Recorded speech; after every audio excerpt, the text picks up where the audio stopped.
Charlie Roumeliotis. What's up, man? How you doing? What's going on? We got our annual visit in. I think we maybe missed our window that we usually do, but I'm glad we're able to squeeze something in during this Olympic break. Yeah, no, I appreciate you always making some time. It's cool to always chat with you a little bit, obviously. And, right before the Olympic break, I was catching you on I know you've been on WGN now is this your second season now? Yeah, second full season.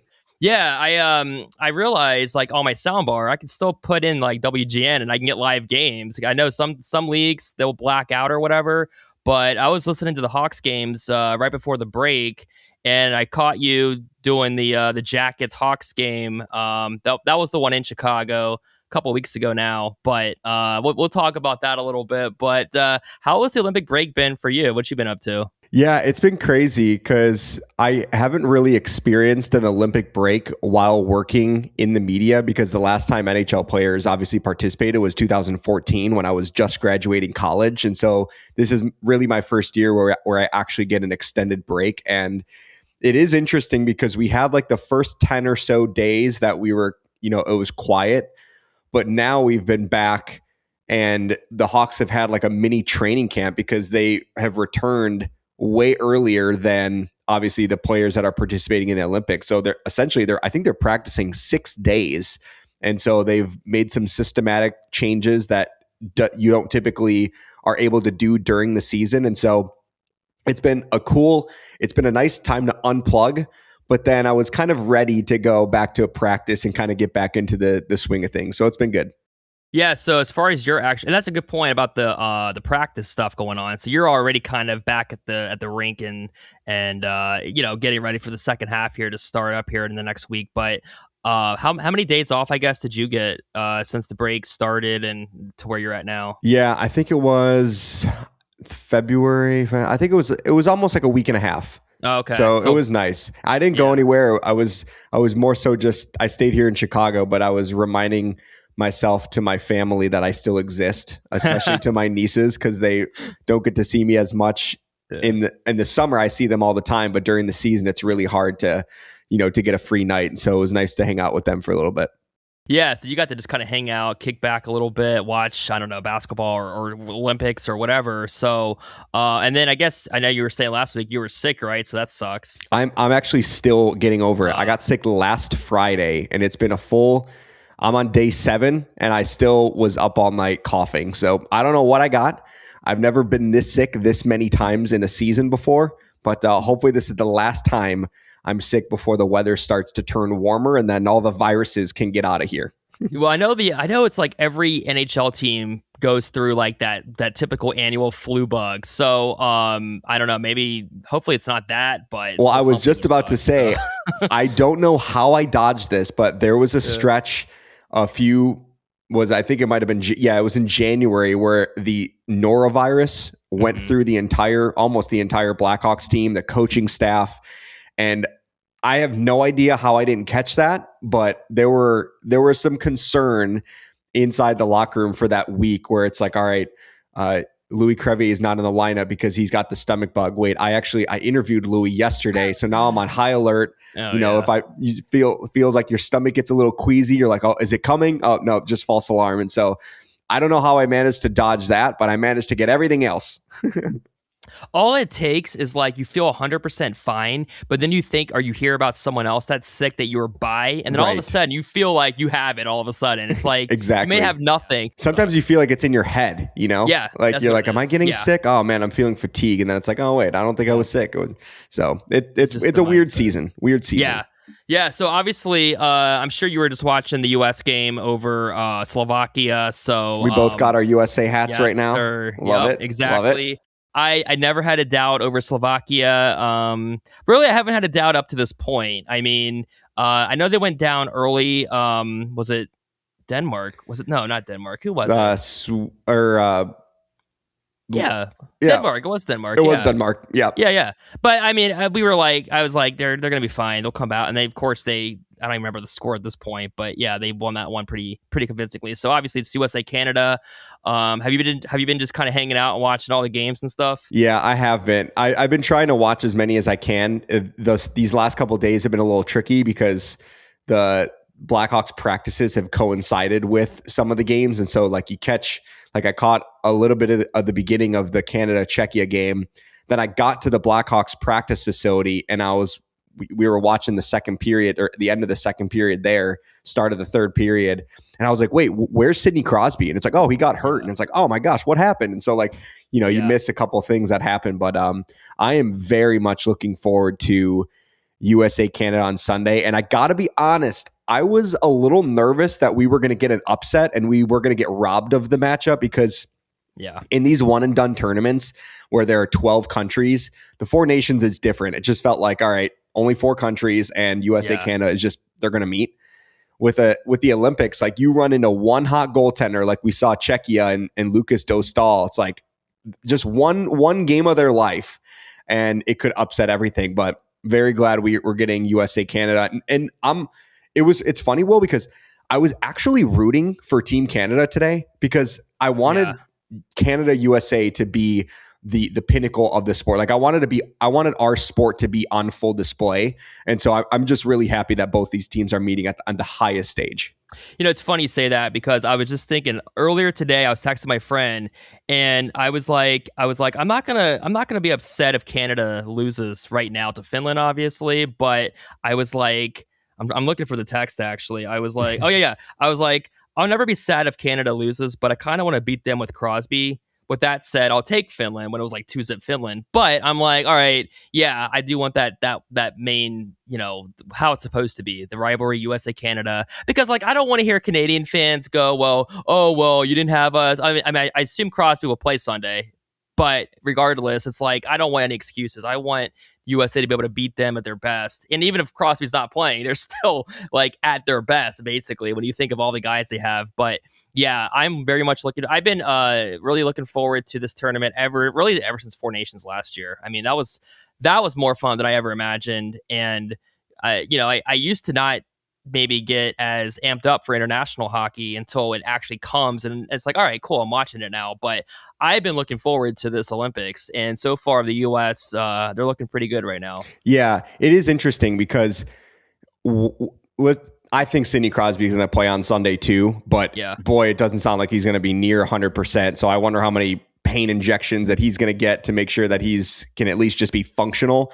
Yeah. But on the flip side, like I think of the Four Nations tournament and Team USA didn't have Quinn Hughes, and then Charlie McAvoy left mid-tournament as well. So it's like, and USA was an overtime goal away from taking that tournament. So I think the fact that both teams got here, like it would have been weird if USA Canada both got upset in the semifinals and they faced each other in the bronze medal, because I wouldn't be surprised if Canada or USA faced each other in the bronze medal game. I feel like there would be a lot of players that would be sitting out that game because we're going to go back to our NHL teams and we're going to watch the amount of players that are going to be like, oh, Brad Marchand's not playing for Florida tonight. Oh, Nathan McKinnon's out for Colorado tonight. Oh, Crosby's out for Pittsburgh. Like there are so many players that are trying to power through injuries that they wouldn't otherwise be powering through in a regular season NHL game, but they badly want to win gold for their countries. And so I'm just glad it feels like both teams are kind of like hanging by a thread right now. Yeah. Watch that Canada game earlier. I was like, wow. But yeah, the way Finland was getting outshot, like I think it was like 23-10 or whatever, 2-1 in the third period, basically. It just seemed like a matter of time before the Canadians struck, which they did, obviously. So it's a good point though. I guess like what's the sense you've gotten, like are all the Hawks players that are not obviously in the Olympics but have been at practice and stuff, I guess from their perspective, they've gotten a lot of rest time, obviously. So is there any kind of fear of rust versus rest, or is it all just like, hey, we get the rest up now for the last back half of the season now? And I guess they're all just watching the games too, right? Yeah, exactly. It's actually funny. Let me set the scene. So Wednesday was the first Blackhawks practice. They had an optional practice on Tuesday, which most guys skated, and they couldn't return to practice fully until 2 p.m. local time on Tuesday. So guys just were on the ice there by themselves, right?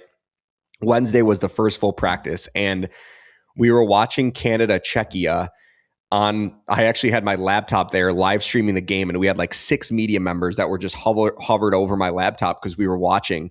And Blackhawks practice is happening while the third period is going on. We see that Czechia scores to go up 3-2, and our attention quickly shifts to the game, and we have no idea what's going on at practice because we're very invested in this game. Yeah. And with about 3.5 minutes left in the third period, we see Blackhawks head coach Jeff Blashill huddling up the guys at center ice, basically to dismiss practice.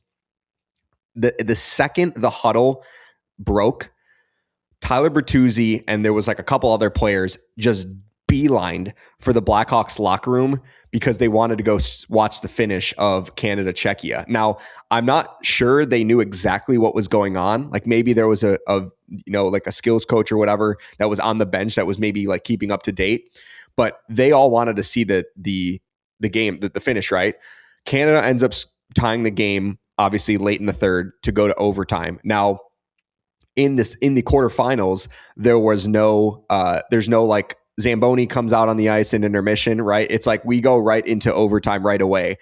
So the Blackhawks locker room opens up right as the overtime period is starting. And so we all huddle inside we enter the Blackhawks locker room, and they have a really big screen TV with like couch areas, and guys are just trickling in full gear, like not even going to their lockers because they're just staring at the TV screen watching 3-on-3 overtime. And sure enough, Mitch Marner, just an absolutely beautiful overtime goal. And, you know, the Canadians in the Blackhawks locker room just erupt. And so that was a really cool experience to kind of be in there.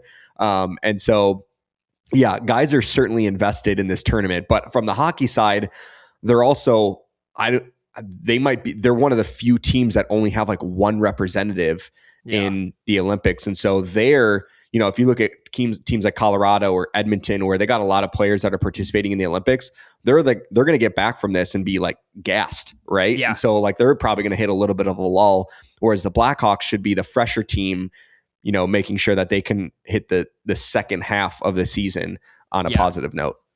Yeah. I guess like I was curious too, like obviously, you know, Hawks are trending overall towards a lottery pick, which was probably going to be the case. I mean, they were really making it interesting in the first part of the year, kind of around the time Bedard went down in, was it like December 12th, I want to say, with that injury. They were like right in that wild card conversation. So I guess like what's the barometer for Blackhawks fans, or like the sense that you get around people that are, you know, investing, you know, in the team and closely monitoring the team and stuff? Like, are they happy, or I should say, are they like content with kind of where they're at right now as they go forward, not just this year, but beyond? Or is it kind of like we need to be in the playoffs now? I mean, I guess it's not really playoff or bust, but you know what I mean? Like, are they kind of like getting a little not annoyed, but you know what I'm trying to say? Impatient. Like, impatient. Yeah. I think it's a good question. I think coming into the season, the fan base really just wanted to see tangible improvement, not just in the standings, but individually with some of the young guys. Like Connor Bedard has taken such a significant step in from year 2 to year 3, and the work that he put in over the summer is like it's just very evident to see how different of a player that he is. You know, Frank Nazar got off to a sensational start to the season. Louis Crevier has evolved into a top pairing defenseman when he started the year as a healthy scratch, and then moved into like a 7th defenseman role when the Hawks went 11-7. So he's been fantastic. Wyatt Kaiser has been excellent for the Blackhawks. So there are these individual progresses that are happening. And also standings wise, man, up until that Connor Bedard injury, felt like the Hawks were just clicking on all cylinders. They were getting fantastic goaltending from Spencer Knight. Their special teams, both the power play and the penalty kill, was inside the top 10 for a majority of the season.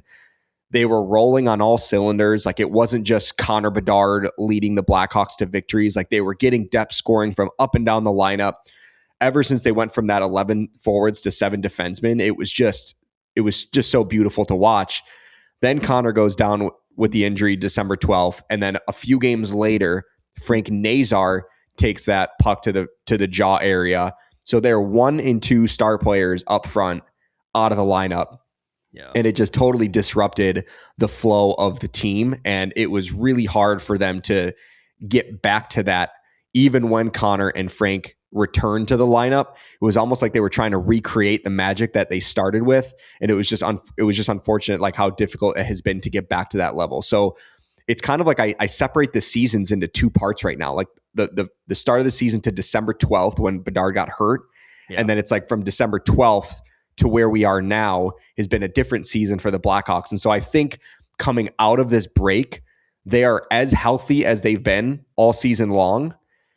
Maybe if they can try to recreate what the first half of the season was coming out of this break, because they do have this extended like little mini training camp and everybody is fresh, was able to go to warm locations and just mentally unplug for a little bit and now get back at it. And so we'll see how the Hawks finish. But it was interesting how the Hawks were in the playoff conversation for the first 2 months of the season, because I don't think any of us expected them to even be in the dialogue for the playoff conversation, let alone make the playoffs. And so there's no surprise that they're on the outside looking in, but it did leave a taste of what could be if the Hawks could have stayed on that trajectory if Frank and Connor didn't get hurt.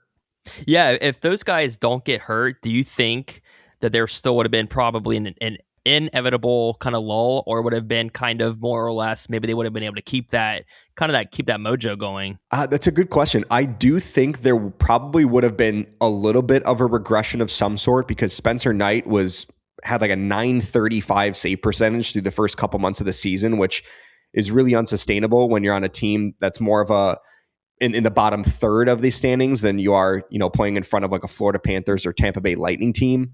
Yeah. And so there probably would have been a little bit of a regression. Having said that, though, the Hawks went through a game where they lost 5 in a row, and I think they won their next game after that, and like they were back in the playoff, and they were back above the West in the playoff picture. So like they lost 5 in a row. Usually, especially if you're the Blackhawks, where you're more in the bottom third of the NHL standings, that probably just does it for you. But there was like a murky middle where it's like I'm looking at the standings like right now, like. Yeah. Utah, Seattle, right? Like Nashville, Winnipeg, Calgary, Vancouver, St. Louis, all those teams that you thought were going to be competing for playoff spots weren't at the time. Now we see that Utah and Seattle have kind of found their game again. The Oilers at the time in December were outside of a playoff picture. So like they got off to a slow start. So it was just like there was really no one that you felt would threaten the Blackhawks in that playoff spot, even throw in San Jose as well.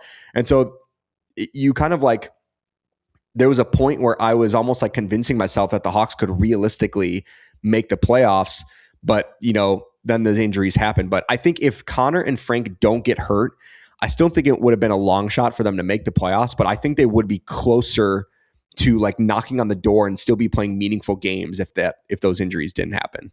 Yeah, I was looking at the standings also. I was pulling that up, and you mentioned the Sharks and like the Ducks have been really surprised. I mean, because like the Sharks, Ducks, Hawks, we're all kind of in that same conversation probably before the year, or at least the last couple of years in terms of like that rebuild.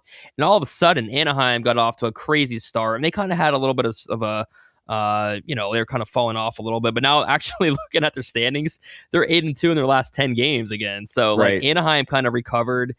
San Jose, they got off to like a really bad start, and they're at 58 points. And also it's crazy. Like I don't know if it's probably a combination of the compressed schedule, and just whatever. But like I guess you can call it parity, but like for so long, everybody was bunched together. It was like, Columbus would be in last place one game.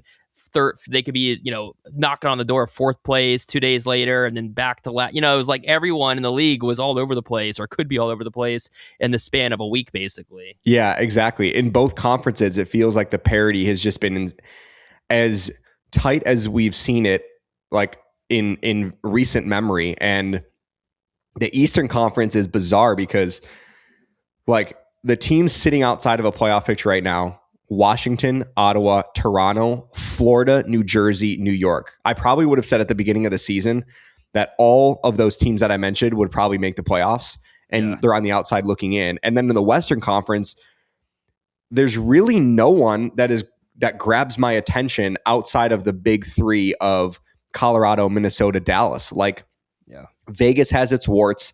Edmonton, they've been really weird. Edmonton, I think is like the only team in the NHL that hasn't won at least 3 games in a row, which is insane. Crazy. Like they're still like right there as far as being among the top teams in the Western Conference. Seattle, Utah, they're kind of just like right there. I think Utah is actually really good. And if they made like a big splash, like I wouldn't be surprised if that helps elevate their group. But then you just like that murky middle of like LA, Nashville, San Jose, Winnipeg, Calgary, St. Louis, Vancouver. I mean, all those teams are just really strange. And so it feels like outside of the big 3 of Colorado, Minnesota, Dallas, like the Western Conference is pretty wide open. Like I wouldn't be surprised if anyone gets hot and makes like a surprise wild card, not wild card run in the playoffs, but if they just like, if San Jose finishes in the wild card, like if we said that at the beginning of the season, we'd be like, what? This makes no sense. But then you see it the way the West is shaken out and you're like, man, I get it. There's really no one there that's like taking control of it. Well, it's funny. I'm going to throw a crazy thing at you. And of course, taking into account, we've had the last couple of weeks off, but here on February 20th, the Blue Jackets have lost 1 game since January 10th. Well, okay, 2 games if you include January 10th. They lost 4-0 at the Avalanche, and then they lost a game to Ottawa in between, since, between now and back in January. So, but talking about the Avalanche, they were like pretty much winning every single day. So it's like, of course you wouldn't win every game, obviously, but I know a coach can always look for kind of that adversity to kind of, be like, okay, we have to be better here. You don't want to you don't want to be the Lightning or the Bruins the last couple of years, going and having the best record in the league and then, falling flat in the playoffs. And so, like you were saying, the Avalanche, the Wild, the Stars are probably the 3 best teams, if not only in the West, but in the NHL. But yeah, the Avalanche, I mean, they're always a Stanley Cup threat, but then they've had some struggles in the playoffs lately. And yeah, you got to figure though, getting the President's Trophy lately it's never really been a great blessing, or, it's teams have not always won the cup when they have that, outside of like the Hawks that time, I think it was a lockout year. Yeah. And,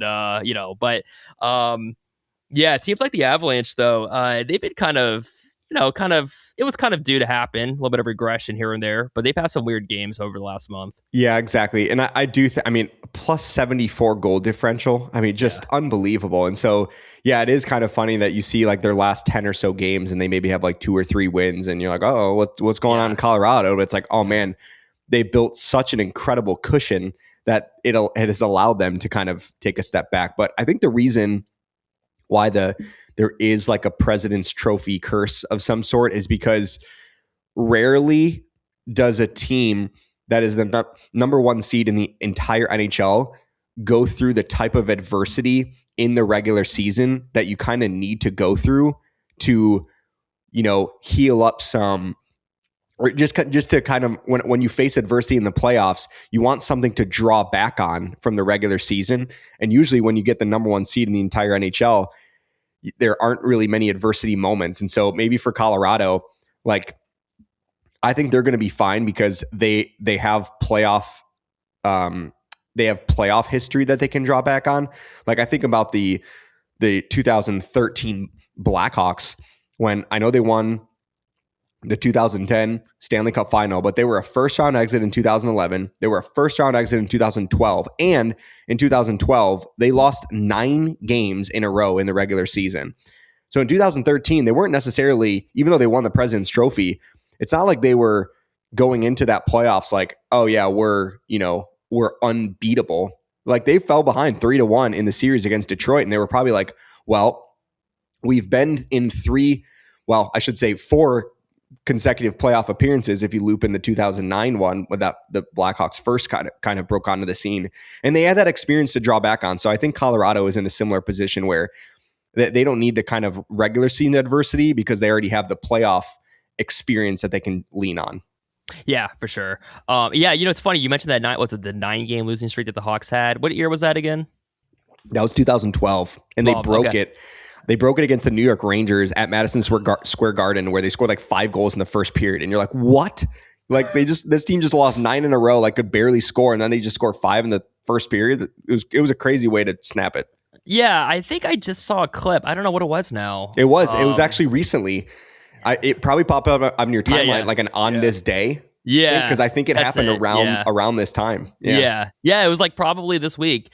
And I was trying to think. I was like, they lost 9 in a row with Kane and Taves and all those Yeah. guys. But yeah, well, I do remember like the glory year Hawks back in the the Quinville days.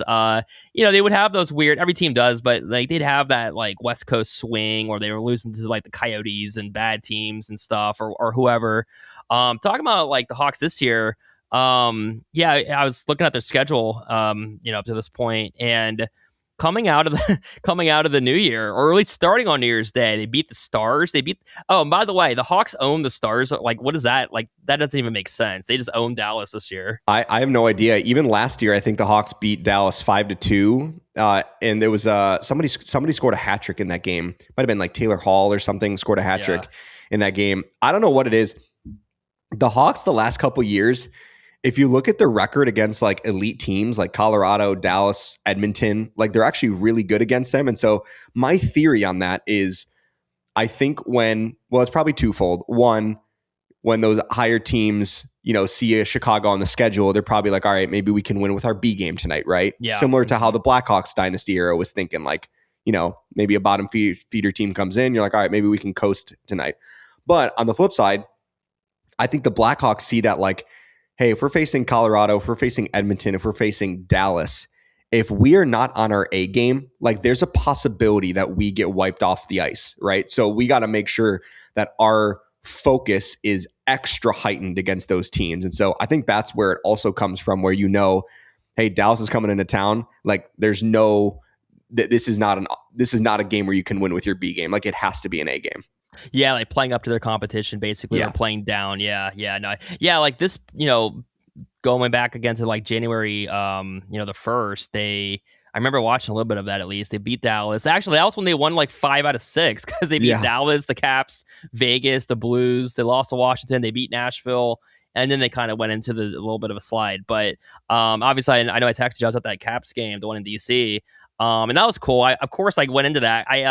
I was watching a game probably like early in the year, maybe like November on TV, and I was like, man, it'd be kind of cool to go to a Hawks game. I haven't seen the Hawks play live since like a game in Columbus back when they were both in the Central Division. It was probably like 2001, 2002. So it's like Columbus last place. That long ago? Yeah. Wow. Because I know, because like I can't remember if I saw the Hawks play in Columbus once or twice, but at least once. And I just remember they're both, bottom feeders. And it could have been Columbus last, Chicago right above them, or vice versa. And this was like, these Hawks were probably like I'm assuming it was probably still like Eric Daze, Tony Amonte, Jocelyn Thibault, Tyler Arneson. Yeah. Maybe Michael Nylander was still playing. I can't remember, wow. But I can't even remember who was on the Hawks at that point. But either way, and that was like the early either Rick Nash or Jody Shell, that year, those years. Yep.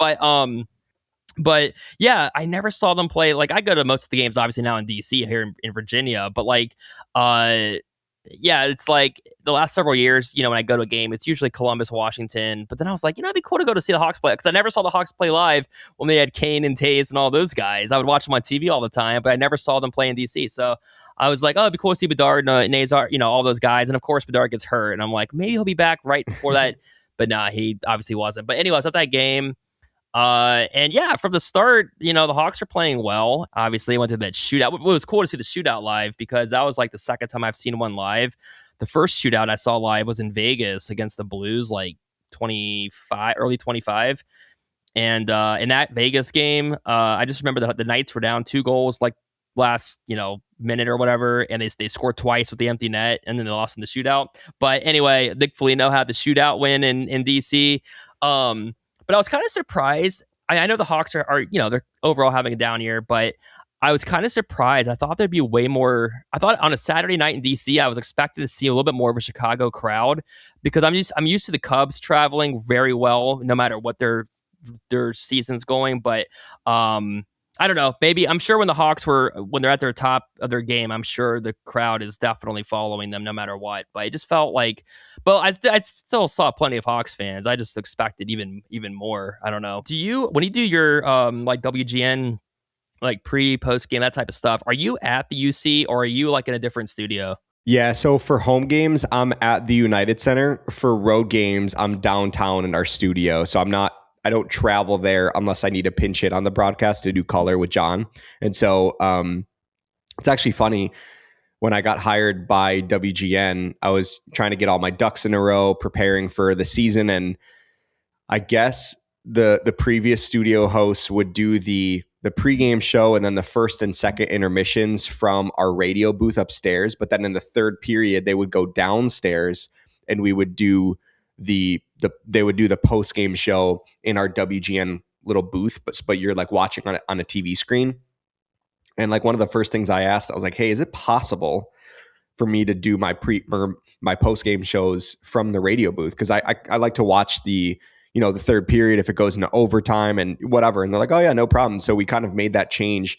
I think I might have been the first. I don't even know if anyone before me has ever done that, but I was like, I don't want to ruffle any feathers here. And they're like, "Oh no, it's a piece of cake." And I was like, "Great." And it's been awesome because there have been so many games this year that have gone into overtime or a shootout that there have just been so many cool moments like in the third period that you just miss if you were downstairs. And so that's been really cool, just being in the building for those home games and just kind of feeding off the energy, and then easy enough just do my post game show from up there. So you've obviously, like you're just saying, you've done some color. Is this the first season you've done that, or did you do some of that in the past? I did a couple games last year. I was pinch hitting for Troy Murray. One of them was his, I think his son got married. It was on a Saturday. And I think that game was in Philly. It was like one of those afternoon games. So I did that. I actually did one game in Columbus last year. Oh, it was okay. I think it was the one around this time in February when the Hawks were there. I don't know if that went well for the Hawks. That might have been a tough one for. I know they've played Chicago well lately, so probably not. Yeah, I don't know if it went very well for Chicago, but no, I had done it a couple games last year, and then this year I think I've probably done maybe 7 or 8 so far. So it's really fun. It breaks up the monotony of the schedule too. But sometimes I'm like, hey, I'll stick around and do the post game show too. And so if it's a home game, now obviously if it's a road, I kind of got to dart to the team bus, but it's been really cool. It's been so fun, honestly. Like I love doing it all. That's cool because I know I don't know, it seems like most color guys are always like former players and stuff like that, but it's cool that you've been able to do that. Did you ever play hockey I don't know, in any like growing up or whatever? I'm just curious. I just thought about that. I played when I was really little. Like I was on the Joliet Jaguars, and then that extent of my hockey career was very, very short lived. And then I ended up playing like in a men's league, like in college, but nothing crazy. Honestly, it's just like my love for the game and just being around it my entire life makes me feel like I've just been ingratiated into that, into the hockey environment. And like usually the color analyst is like a former player or a former coach. And so sometimes I almost feel like not worthy to be sitting in that chair, because like I don't want to disrespect the people that have, that are former players and former coaches that see the game on a way different level than I see it.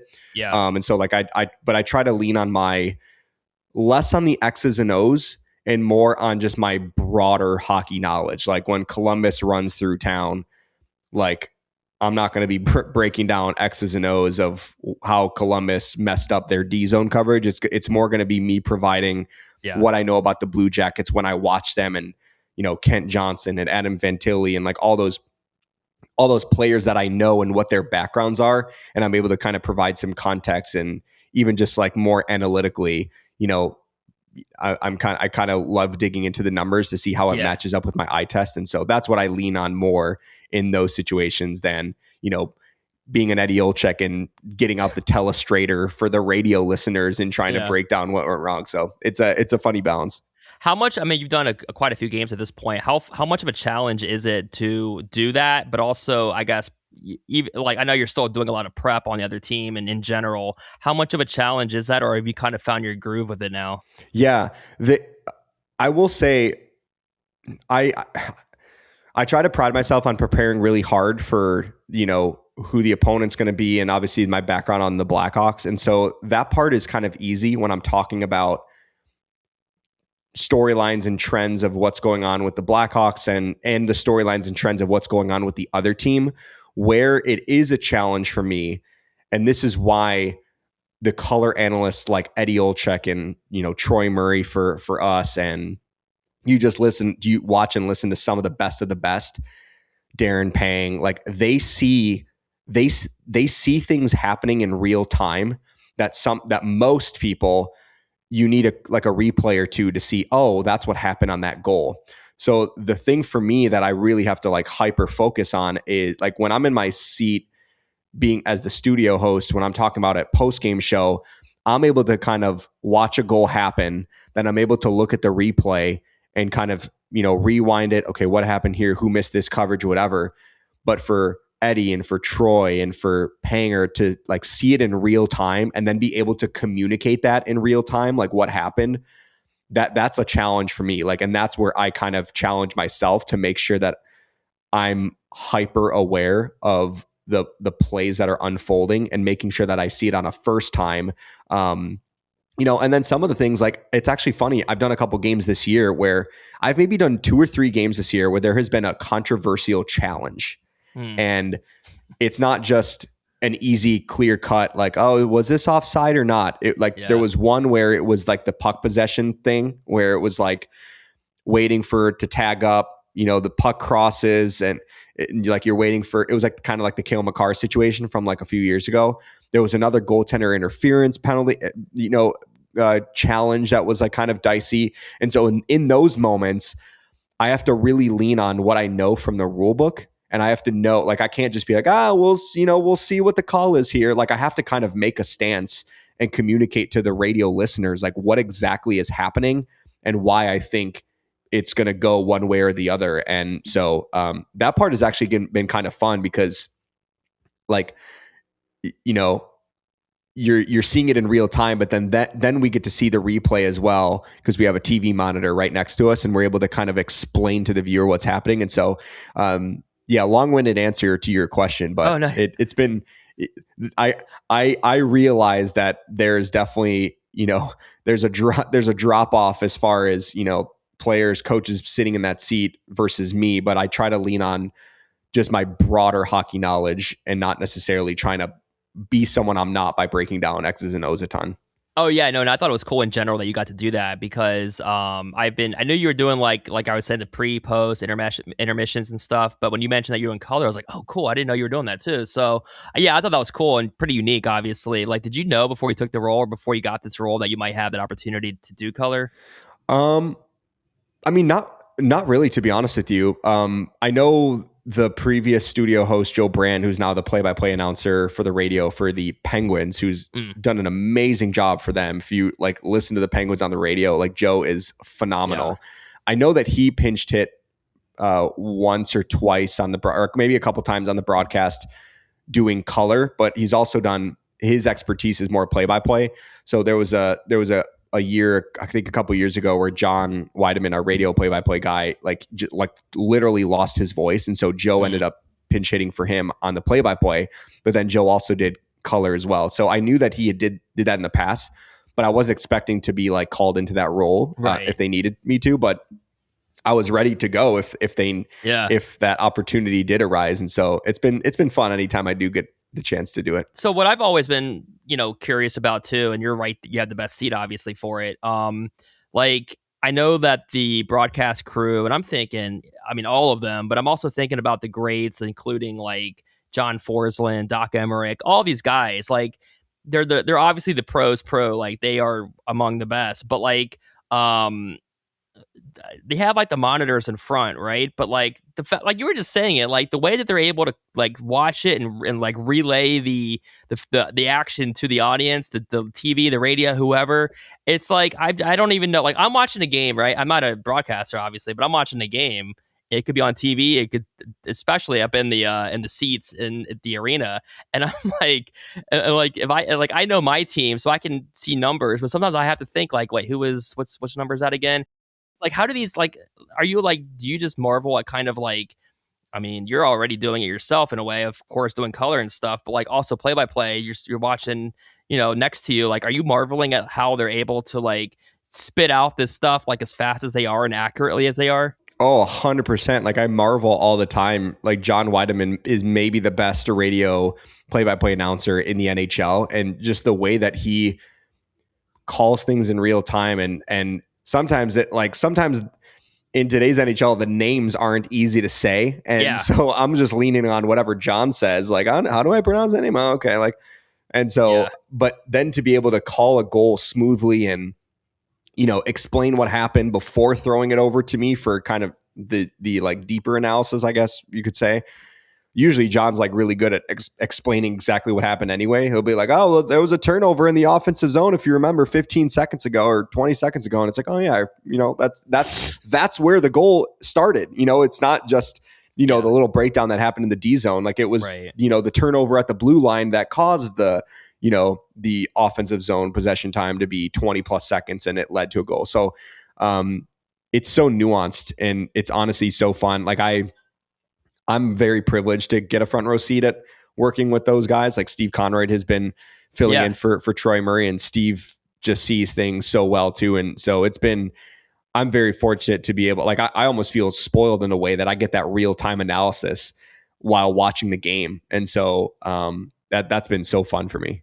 And I'm sure in general too, I don't really think about this very often, but I'm sure like behind the scenes and stuff, whether it's Panger or whoever, they can kind of I don't want to say critique, but they can give you pointers, or they can be like, oh, I love how you talked about this, and here's what I would do. Like I'm sure you're getting that kind of learning on the job experience too at times. No question. It's actually funny. So when last year was obviously my first full year at WGN Radio, and for road games, I'm like I mentioned, I'm in the WGN Radio studio downtown Chicago, and so I get to listen to both broadcasts because I have the TV up to watch it, but I also have the radio call to make sure that I'm listening to what John and Troy are obviously how they're calling the game. So that way in the intermissions and in the post game show, I can be like, oh yeah, Troy, you mentioned this in the first period, like I want to be able to hear what our own guys are saying. Right. But there is because the feeds aren't synced up, like I hear the radio feed first. So if the Blackhawks score, the TV hasn't caught up yet. So I'm getting ready to kind of, watch and so I listen to how John and Troy call it. And then I listen to how Rick and Darren call it. And they both call it in beautiful ways. But I remember I told Troy and Panger, I said, there was a play in one game last year, actually in a couple games last year, where there was a ticky-tacky penalty. And then there was like another penalty later on. It was like some like weird penalty again. Both Panger and Troy called it the same way. Like Panger was like, I'm not sure that there's not much there. That's not much of a hook. And then Troy is also like, boy, that's not really a great penalty. Like I don't see much there. And it's like, oh wow, like they're just on the same wavelength. And so that has been a cool experience for me because not many people get to listen to both perspectives, but in real time, I'm listening to both because I want to make sure that I'm gathering as much information as possible to make an informed opinion on, what's happening in the game. Yeah, no, I can only imagine. Like, obviously, I'm no broadcaster, so you make it like all of you guys make it and you make it sound easy, you make it look easy. I know it's not easy, so it's cool that you're doing what you're doing. Obviously, whether it's color or pre, post, intermission, all that stuff. Yeah, thank you. I mean, quite honestly, like the easy part for me is being on the air and talking about it. It's really the prep work that goes into it. Like I feel like if I'm ever like anxious about a broadcast or I ever get nervous about a show, which is very rare, like now that I've gotten more reps, it usually is because it's like I might not know enough about the team that is coming into town, and like I need to do more prep on that team. And once I do the prep, I'm like, oh, I'm good to go. I'm good to cover any angle that John throws at me. And like staying plugged in around the NHL too is, I think, important. And so like I know it sounds like the on-air part would be the most difficult, but for me that's the easier part because I've done all the prep work to communicate, all the storylines and what to be following in the game. Well, you were dead on. You were dead on when the Jackets were playing Chicago. I mean, it didn't take, a lot of people knew with the Jackets that third periods were pretty brutal, but it's actually funny because before they made the coaching change, the Jackets were obviously a minus goal differential. Overall on the year, they're +2 goal differential, and their third periods under bonus, they're 14 goals for, 7 against. So, like, they're one of the better third period teams in terms of differential all of a sudden over the last 11 games or whatever over the last month. So it's still a small sample size, generally speaking, but, quite a different, and you've seen them now, I think both games now, right? Yep. With Bone. Yeah. So, that was, coming into the season, obviously, people were always, that's just how it goes with the Jackets. They have the year where you don't expect them to be anything, and then they end up playing above their heads a little bit, and they're thinking, oh, playoffs. Now next year's the year they need to be a playoff team, and then they fall flat on their face the next season. So when they made, like I was saying earlier, when they lost that game to Colorado, and that was in the middle of, like, the worst part, I was like, this team is so dead. There's nothing that indicates they're going to turn this around. And then they make the change, and I'm like, okay, we'll see what happens. And then they've lost one game since. Yeah, exactly. I honestly would not be surprised, and I know the comparisons of could they be the 2019 St. Louis Blues where they go from dead last to Stanley Cup contenders? But when they made that change, I remember looking at the NHL standings and thinking, there's so many underwhelming teams in the Eastern Conference this year that it honestly is a realistic possibility that they could play themselves back into the playoff conversation. And they have such a good, talented roster. Honestly, the one thing I feel like that has been lacking is the belief within themselves. And so I feel like Rick Bowness, ever since he came in there, almost like instantly they felt like everyone just elevated their game because they're like, oh, we trust this guy. Like, he's one of the best NHL head coaches that we've seen. And so whatever he's saying, that message is resonating immediately. And so, like, the fact that they're 4 points out of a playoff spot with a game in hand on the two teams ahead of them, like, I would not be surprised at all if they are one of the teams that ends up climbing into that race. And if they do, like, I wouldn't be surprised if they were one of the teams that you're like, ooh, that's not a team you want to play in the first round, because, like, there's like a belief within themselves that has started, like, essentially when Rick Bowness got hired in January. Yeah, it's like, because, like, last season, obviously, it's kind of hard to quantify. I was thinking about it when they were really struggling this season. I was like, last year, no one expected anything, obviously, and that was before the tragedy. And then in the wake of that, it's like, no way is this team going to do anything. But they had that, like, emotion. They were playing for Johnny, playing for something, in addition to trying to win games, obviously. But it was hard to quantify that because I'm like, over an 82-game season, you have that emotion every night, but it's like, there's going to be games, and they did have a lull here and there, but yeah, they were in it the entire season last year until the end, basically.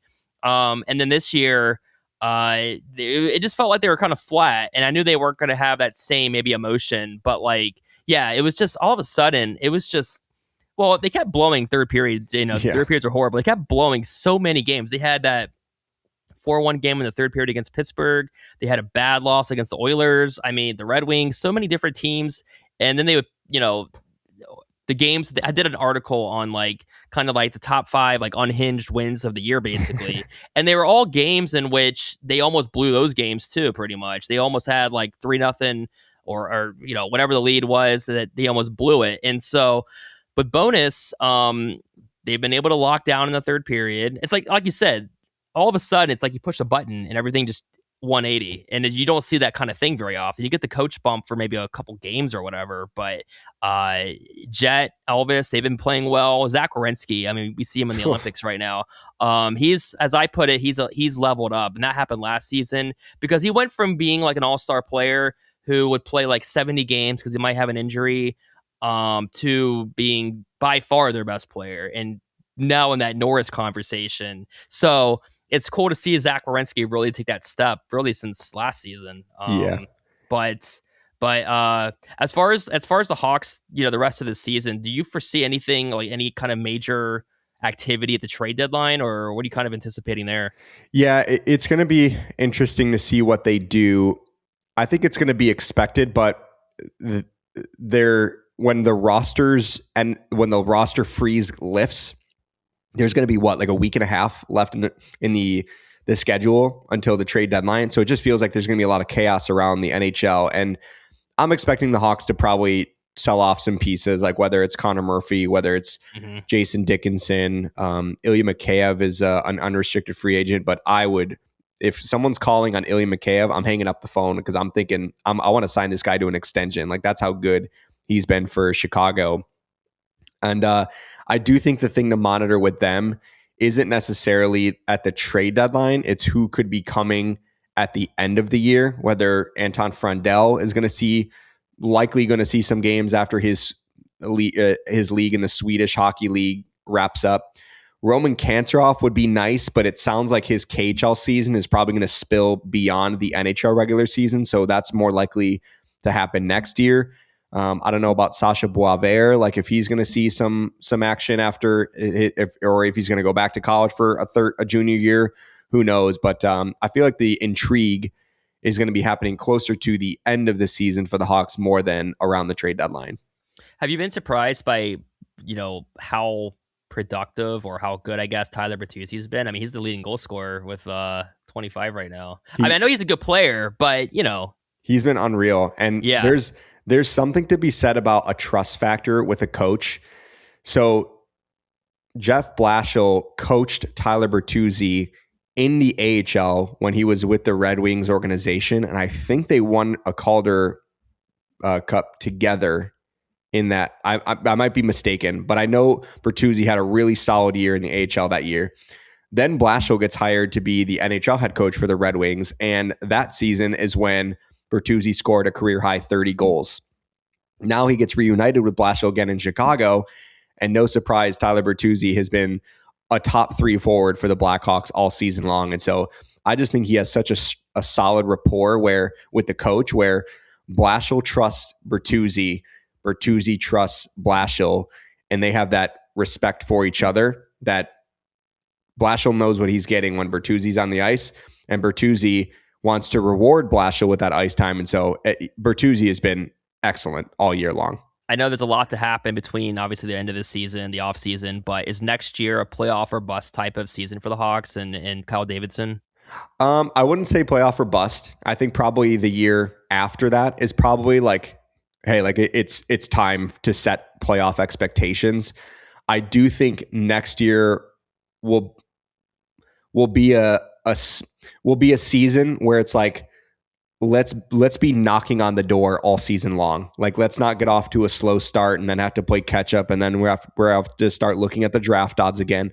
Like, I think next season is more going to be looking at the playoff conversation and less about where they're going to be picking in the NHL draft. And so I think I wouldn't put those expectations on the Blackhawks next year, the playoff expectations on them next year, but I do think they're going to be going into the season next year expecting to be in the conversation all season long.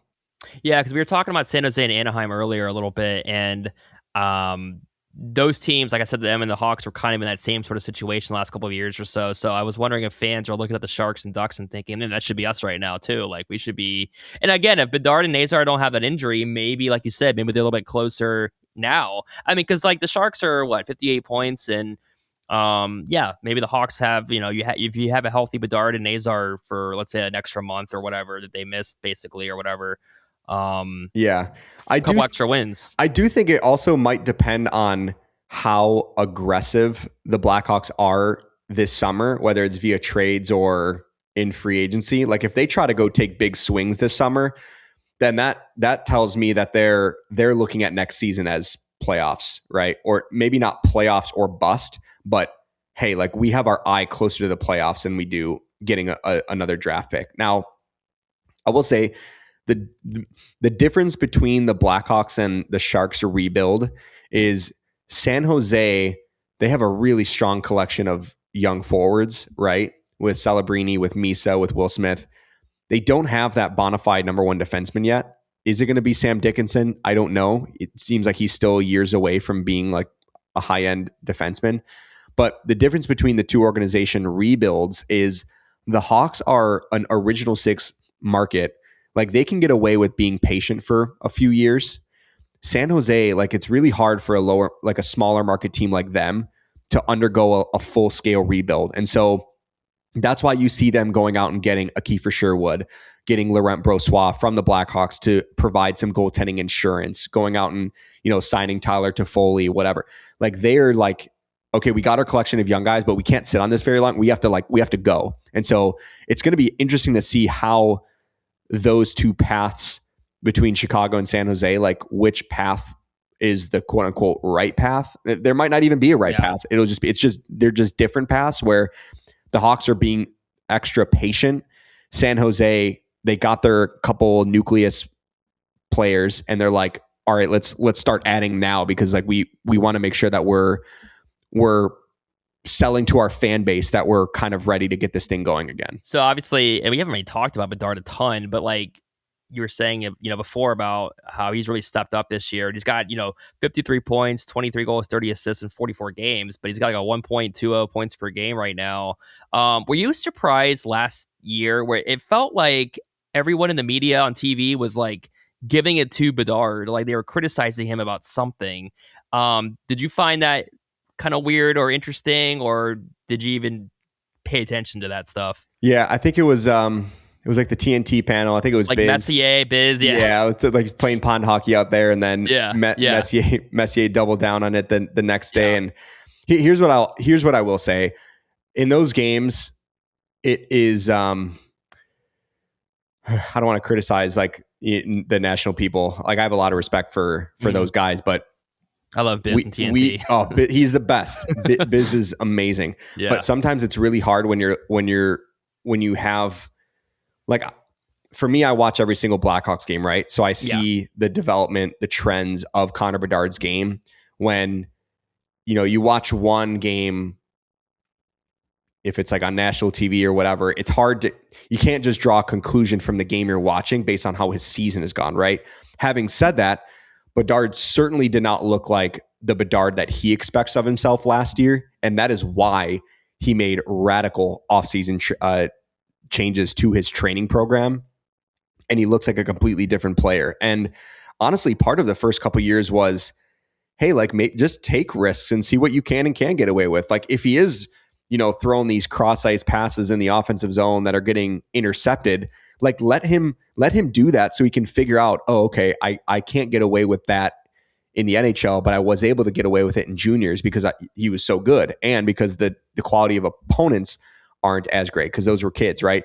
So I was almost like I was encouraging him to like make those mistakes so that he can like learn that, right? And so I think that's why year 3 has been so much better for him, because he kind of has figured out, one, he is a better player. I mean, all around better player. He's faster, and I'm not just saying that based on the eye test. Like the numbers back it up. Like he was in the lower 50% percentile in NHL skating department last year as far as mile per hour like speed bursts.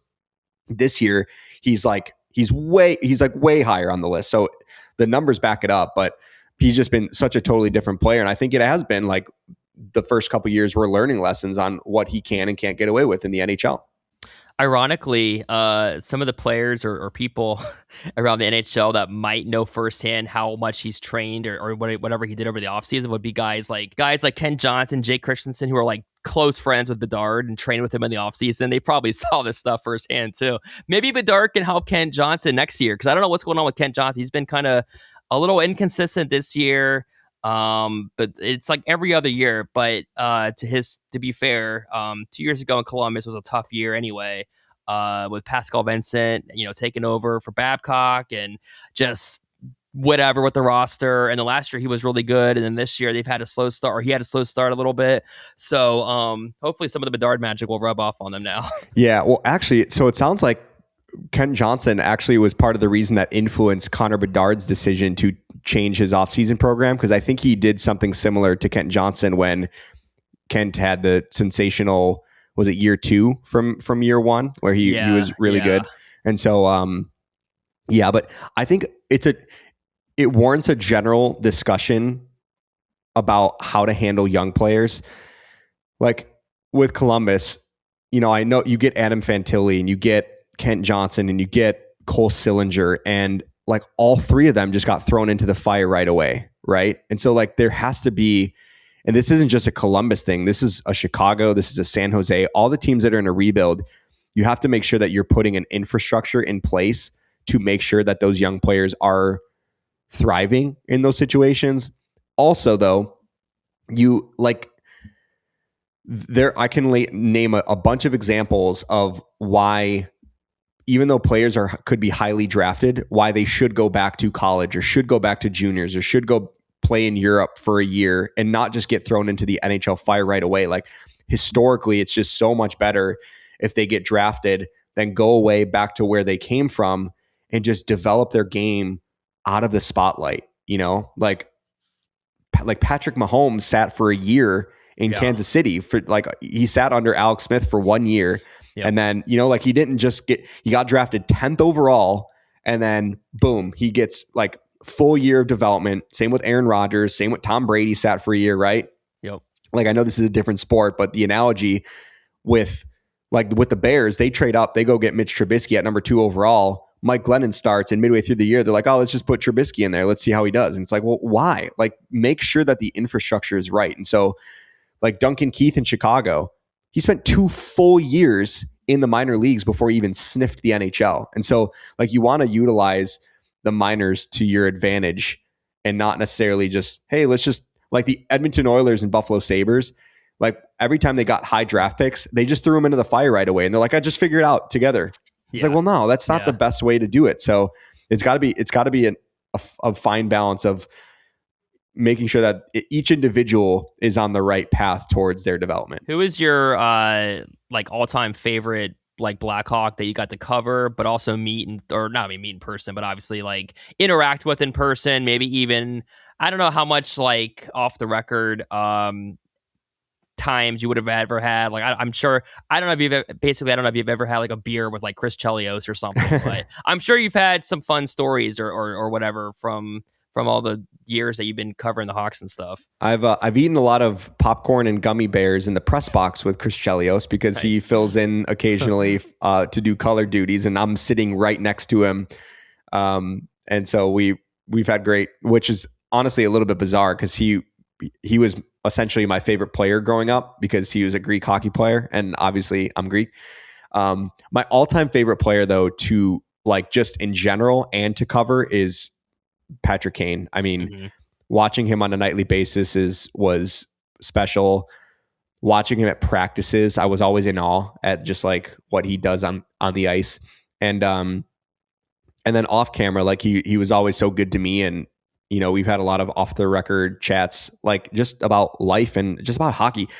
Honestly, most of our conversations had nothing to do with the Blackhawks. And it was just like, oh, did you see that game last night between, you know, the Leafs and Oilers? And like, we would just talk about what was going on around the league. And like, there's no player that I've come across that is more of a hockey junkie than Patrick Kane. I don't know if you saw this, but it's like one of the last games that the Red Wings played before the break. They played a game, and they were trailing late, and Alex DeBrincat rimmed a puck around the net, and it hit the camera hole and went into the net. On like the goaltender went to go play the puck thinking it was going to come around the boards, and it hit the camera hole and went into the net, and it was a game tying goal.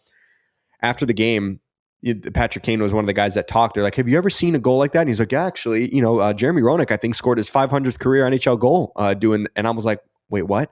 So I YouTubed it, and I was like, oh my gosh, that's exactly how Jeremy Roenick scored his 500th career NHL goal. And so Patrick Kane is just like a total hockey junkie, and it's been fun to cover him and, you know, get close to him, his family. But I guess my off the board one that I'll share is Dylan Strome.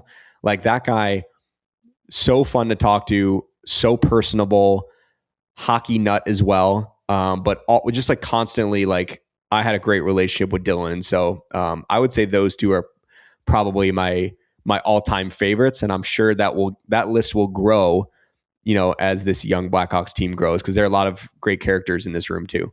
Yeah. Have you gotten to, I guess, know Bedard? I mean, obviously you get to know him covering him, but like, have you gotten, I guess, more conversations in with him or seen his personality, I guess, shine a little bit and stuff? Definitely. It's been easier to get to know Connor Bedard this year more than the last couple years, because the last couple years, just the way that it worked, he was always the last player off the ice for practice or a morning skate.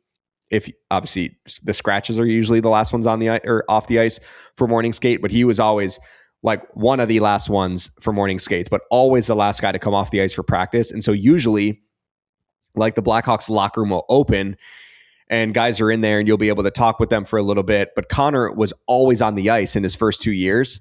And so I was really rarely able to talk to him like in a one-on-one setting. But this year he's done a really good job of getting off the ice sooner and just making sure that he's exerting his energy in the right way. And so we've had, great conversations, and it's been like, I've traveled with the team a few times this year. So it's been good to like see him in the meal room or whatever. And we'll, shoot the breeze a little bit. But it's been cool to meet some of the guys. Like Frank Nazar is just an amazing guy.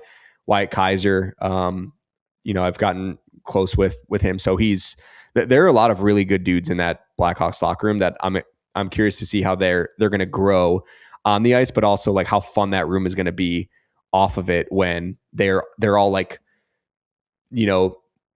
they're all cemented in like their roles with the team.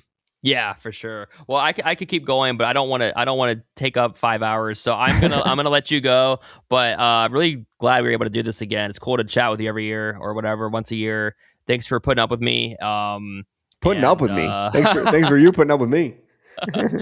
Thanks for doing this as usual though. It's always cool to chat. I don't want to like blow up your phone or text you or whatever. And cause I know you're busy doing, stuff, but it's cool. It's cool to kind of, keep up a little bit throughout the season too. So I appreciate that as well. Absolutely. I'm glad we were able to do this, but yeah, I love talking to you. Love doing this every year, and go USA for Sunday. I know, right? It's 8 a.m., 7 a.m. your time to get up for that one. That's a tough one. I think it's because the closing ceremonies are happening later on, right? In Italy that night. Yeah. So that's unfortunate though, because I wish it was more in a prime time slot where like so many eyeballs can watch it, but it should be a great hockey game regardless. Yeah, I can't wait. So, but yeah, thanks again. And I know we'll keep in touch. Love it. Thanks, man.